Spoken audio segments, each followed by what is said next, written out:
Olá, seja muito bem-vindo ao programa Tá na Web. Aqui você fica por dentro de tudo o que acontece na internet e dos temas mais buscados no Google. Hoje aconteceu a Cúpula de Líderes sobre o Clima, um encontro organizado pelos Estados Unidos com lideranças de mais de 40 países para discutir ações internacionais sobre o clima. A reunião aconteceu no Dia da Terra e esse termo teve mais de 200 mil pesquisas no Google. O objetivo desse dia, gente, é chamar a atenção para os problemas ambientais que afetam o nosso planeta. Você aí de casa, já parou para pensar que se de alguma forma, se mesmo que pequena, colabora para a preservação ambiental? A gente perguntou isso lá no Twitter da TV Justiça. Vamos checar o resultado? Mais de 41% disse que separa o lixo reciclável, 37,5% usa menos plástico e pouco mais de 20% economiza água. Então, para pensar aí no que você pode fazer também para ajudar a combater esse problema ambiental que a gente vive hoje, né?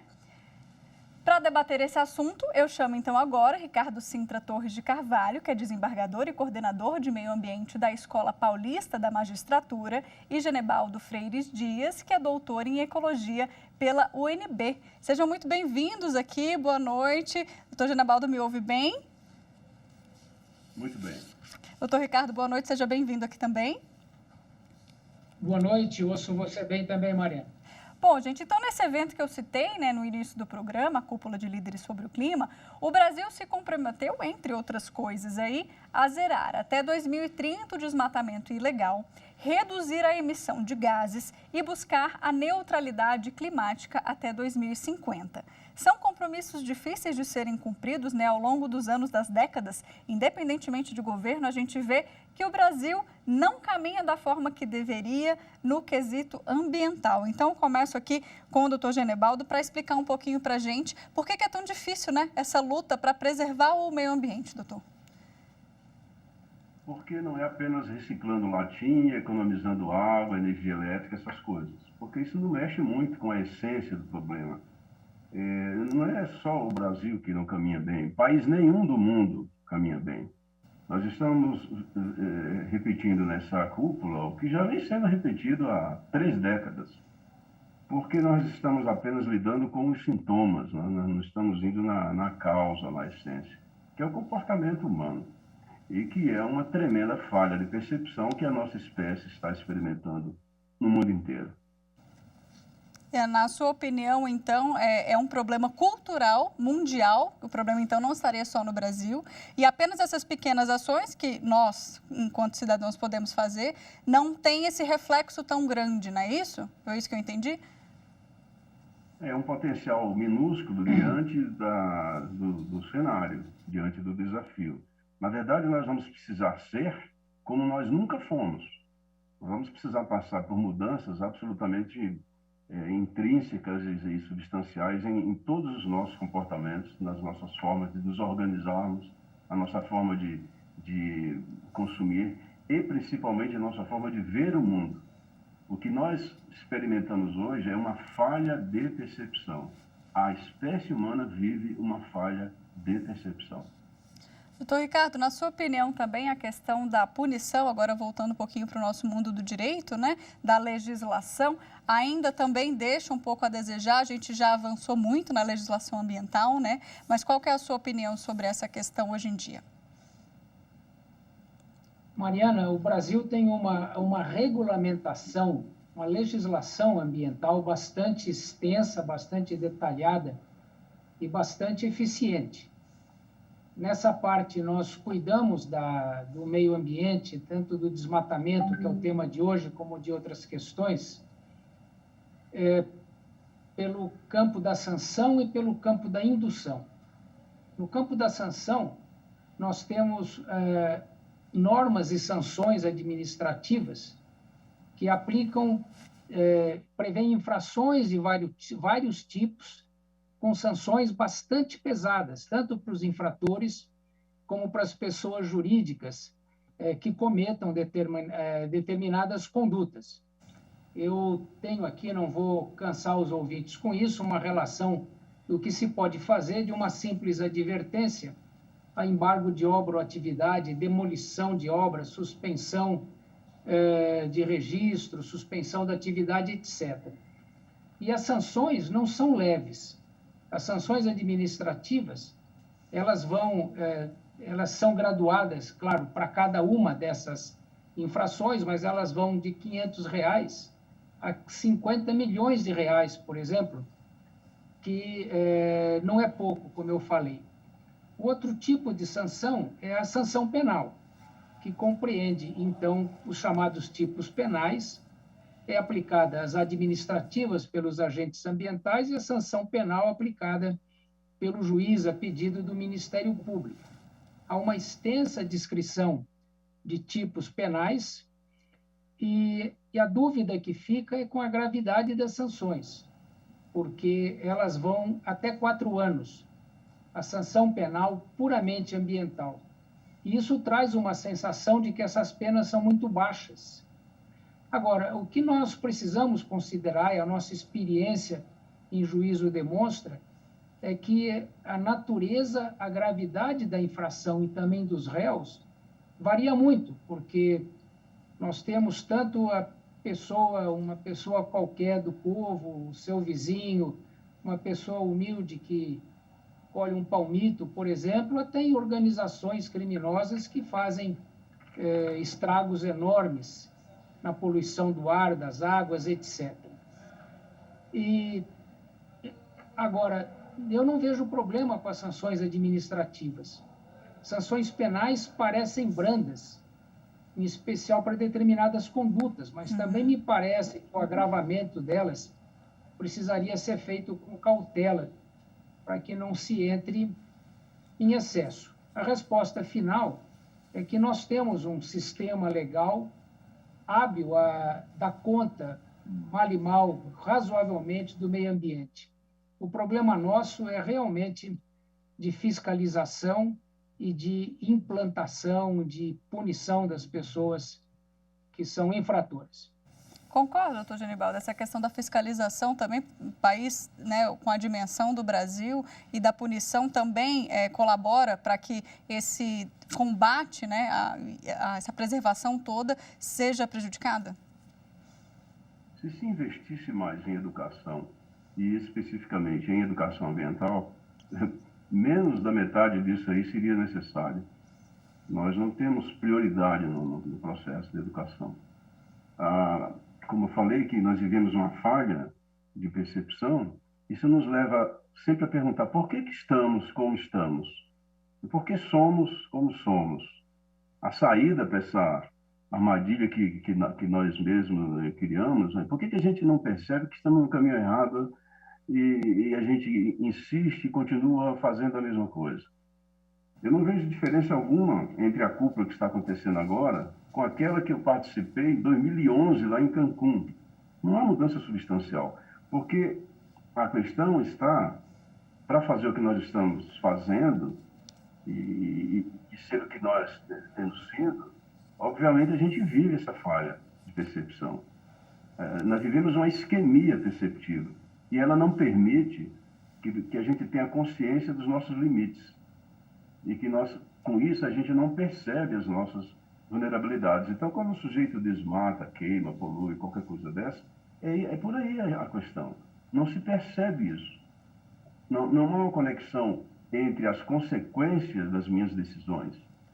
A gente investe muito e focaliza muito nas consequências, nos sintomas, e a gente se afasta muito de investir nos significados, entender os significados das coisas que estão acontecendo. Aproveitando aqui essa sua fala, né, a gente está vivendo aí uma pandemia e vários especialistas e ambientalistas também já ressaltaram essa questão, né, entre essas pandemias que surgem de tempos em tempos com a questão da preservação do meio ambiente. Isso também está ligado, né? Certamente. Agora aí você mexeu numa coisa que é complicado, é muito complicado, porque todas as pandemias que nós tivemos, elas estão ligadas aos nossos hábitos alimentares. Nós temos hábitos alimentares, além de serem extremamente cruéis e rudimentares em sua base, são primitivos. Nós continuamos ingerindo cadáver de bicho que a gente mata por aí. Eu não estou defendendo aqui o vegetarianismo, o veganismo, nada disso. Mas é insustentável do ponto de vista ecológico, até do ponto de vista ético, essa matança que a gente faz para buscar a proteína quando existem outras formas. Essa sindemia que nós vivemos, que é melhor definido do que uma pandemia é uma pandemia agravada por problemas de ignorância, por problemas éticos, problemas econômicos, sociais e culturais. Então, essa sindemia, ela é apenas uma das tantas que ainda vão vir. Travou um pouquinho aqui a conexão. Deixa eu já passar a palavra aqui para o doutor Ricardo. Doutor Ricardo, eu tenho um dado aqui também que eu queria trazer, que é o seguinte, menos de uma a cada 4, né, das maiores empresas do mundo tem caminhado para cumprir a meta de limitar o aquecimento global a 1,5 graus até 2050. Né? Essa era uma meta estabelecida. Isso foi um estudo britânico, né, que revelou esse dado. E a gente também precisa falar do papel dessas grandes economias, né, doutor Ricardo? Porque, assim como o doutor Genibaldo falou, nós, cidadãos, com essas pequenas ações, é lógico que isso faz diferença no final, mas os grandes poluentes, quem realmente não colabora para essa preservação do meio ambiente, a gente tem muito essa resposta dentro da economia, dentro dessas grandes empresas, né? É verdade, mas quando você pensa no clima global, não só no microclima, você precisa de uma atuação geral no planeta todo. Essa atuação ela se faz pelos grandes indutores da poluição, da expulsão de carbono, etc., e também pelos pequenos. Agora, o que acontece? O que nós não temos, e isso o professor Genibaldo mencionou, nós crescemos, por exemplo, eu digo a evolução da humanidade nos últimos 1000 anos, 2000 anos, nós crescemos acreditando que o planeta ele manteria o equilíbrio independentemente do que nós fizéssemos. E, de alguma forma, acontecia, porque a população não era grande, os meios de produção eram simples e o planeta era grande para espalhar e diluir aquela destruição que se fazia. Esse sonho acabou. Hoje, o que nós temos, então?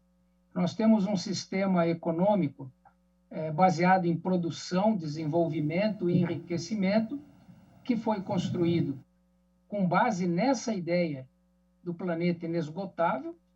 Nós temos uma população aumentando sem parar e nós temos os agentes econômicos que, de alguma forma, precisam suprir essa população de energia, de alimentos, assim por diante. O que se nota é que, de algum tempo para cá, pelo menos, a questão do meio ambiente, a questão da mudança climática, passou a ser discutida.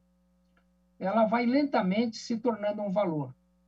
Quando eu mencionei que nós poderíamos mudar alguma coisa pela repressão e pela indução, é o que lentamente acontece agora. A indução é a educação, como mencionou o Dr. Genibaldo, são incentivos econômicos, são a criação de uma mentalidade na população de que o meio ambiente é um valor e que, então, o agricultor, a pessoa não faz aquilo porque mandam, mas faz aquilo porque é bom para ela.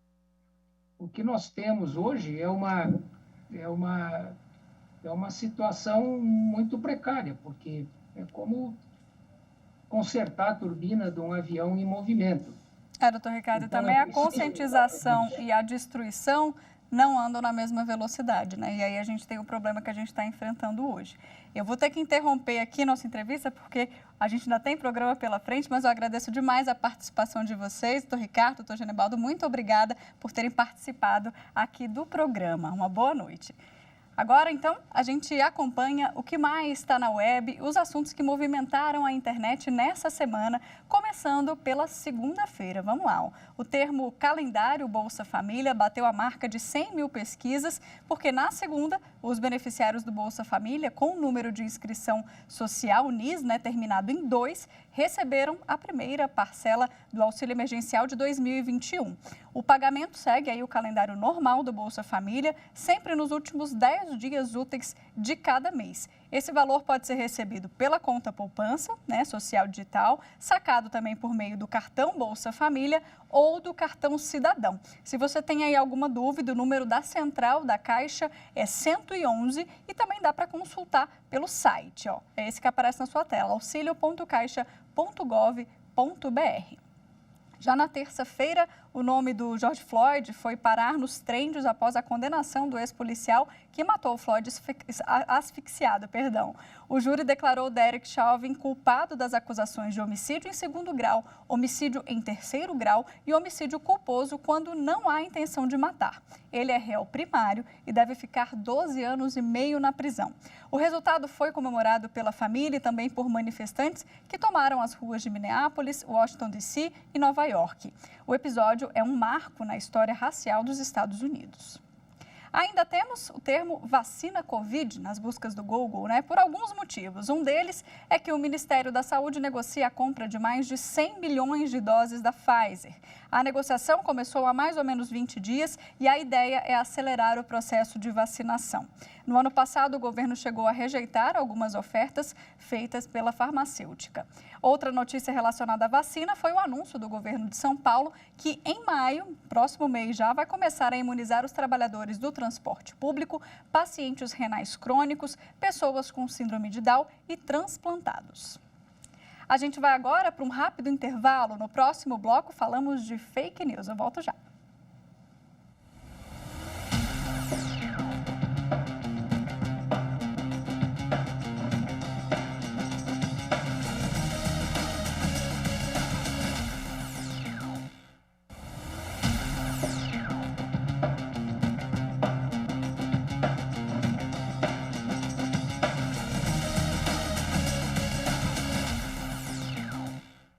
Estamos de volta e agora vamos falar de fake news. A primeira notícia falsa que a gente esclarece hoje é sobre um vídeo feito em um cemitério que alega que a mídia estaria inventando enterros por morte de Covid, né? Olha que absurdo. Vamos ver?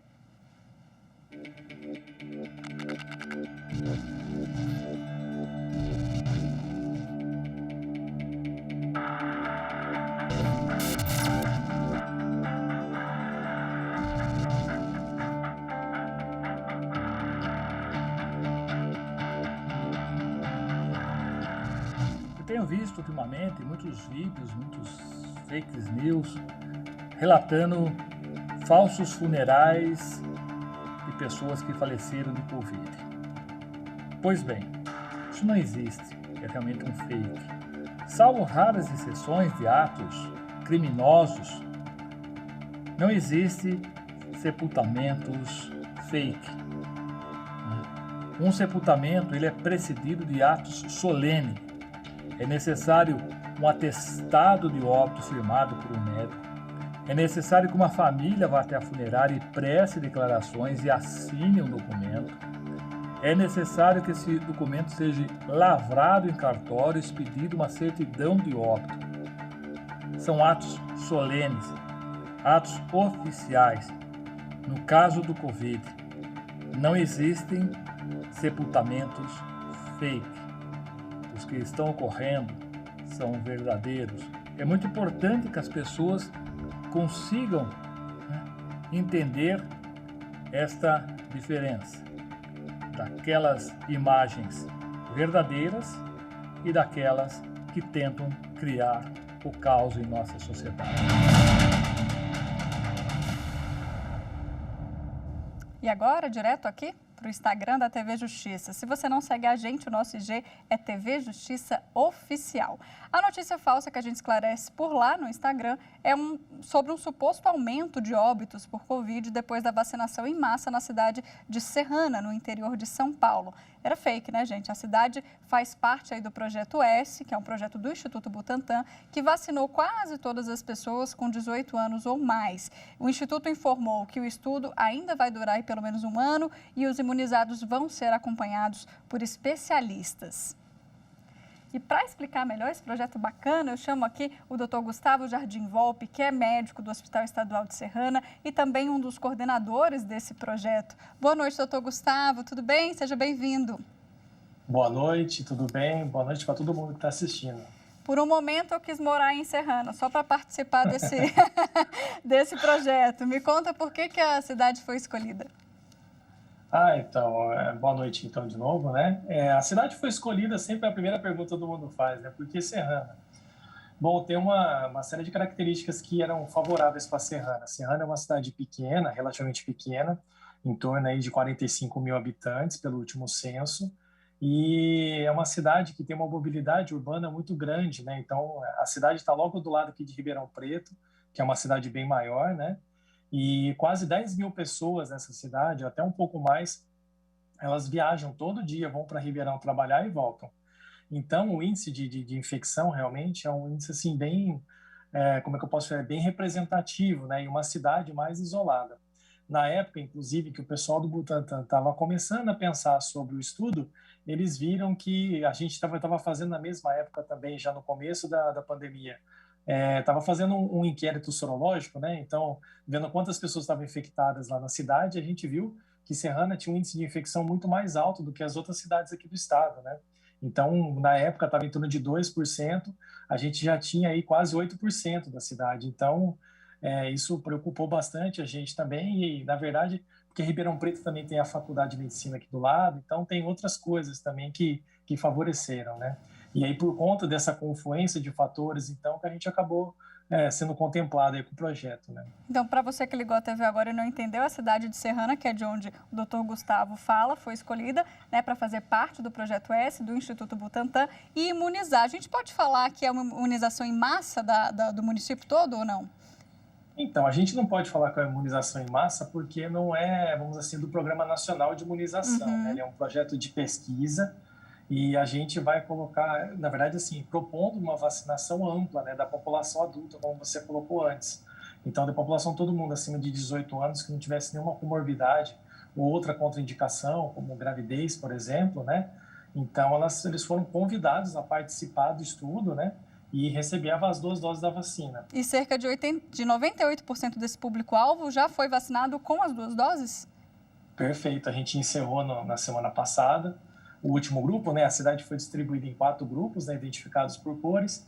A gente acabou de terminar de vacinar o último grupo agora. Então, a gente conseguiu essa cobertura da população-alvo aí de 98% aproximadamente. E, doutor Gustavo, como é que estão, então, os índices aí, né? Você disse que no começo da pandemia vocês sofreram muito, principalmente por ser uma cidade mais dormitória, então as pessoas saem para trabalhar, voltam. E já deu para ver alguma diferença, né, depois dessa imunização ou não? A gente tem que esperar um pouquinho. Como é que está hoje a situação? A gente, assim, por enquanto, a gente não tem nenhum dado concreto, assim, por parte do estudo, né? Porque a gente está programando a liberação dos dados, né? Não liberação de todos os dados, mas a gente fala, assim, da primeira prévia, vamos dizer assim, que a gente vai ter com grande certeza no final de maio. Então, porque a gente tem que fazer as 2 doses da vacina e depois temos que dar pelo menos 2 semanas para você ter o efeito imunológico da vacina. E a partir daí a gente tem que esperar mais um pouco para ver a supressão, né? Porque vale ressaltar, né, que o Projeto S não está testando novamente a eficácia da vacina. Isso já foi comprovado pelos estudos de fase 2 e 3, né? Inclusive com publicação recente dos mesmos dados lá do Chile. Então, não há dúvida quanto a isso. O projeto quer ver, na verdade, se a gente consegue fazer o que aconteceu parecido com Israel, né? Que ver se a gente consegue fazer a supressão da transmissão da doença por meio da vacinação em massa, com uma cobertura vacinal ampla. E, então, para ter esse tipo de resposta, a gente tem que esperar um pouquinho de tempo. A gente vai poder falar isso ali por volta, ali realmente no final de maio, a gente já possa observar alguma coisa. Hoje o índice de transmissão ainda está um pouco alto? Então, a gente não pode falar ainda assim disso, porque a gente tem esses dados, vamos dizer assim, um pouco mais, tem um certo delay, assim, né? Seria um pouco leviano da minha parte falar isso aí. O que a gente escuta, assim, na verdade, até foi divulgado um pouco na mídia, assim, é que o pessoal lá na UPA tem a sensação de que reduziu os casos, mas de forma alguma eu posso falar que isso é um resultado concreto e atestado. É uma sensação, né?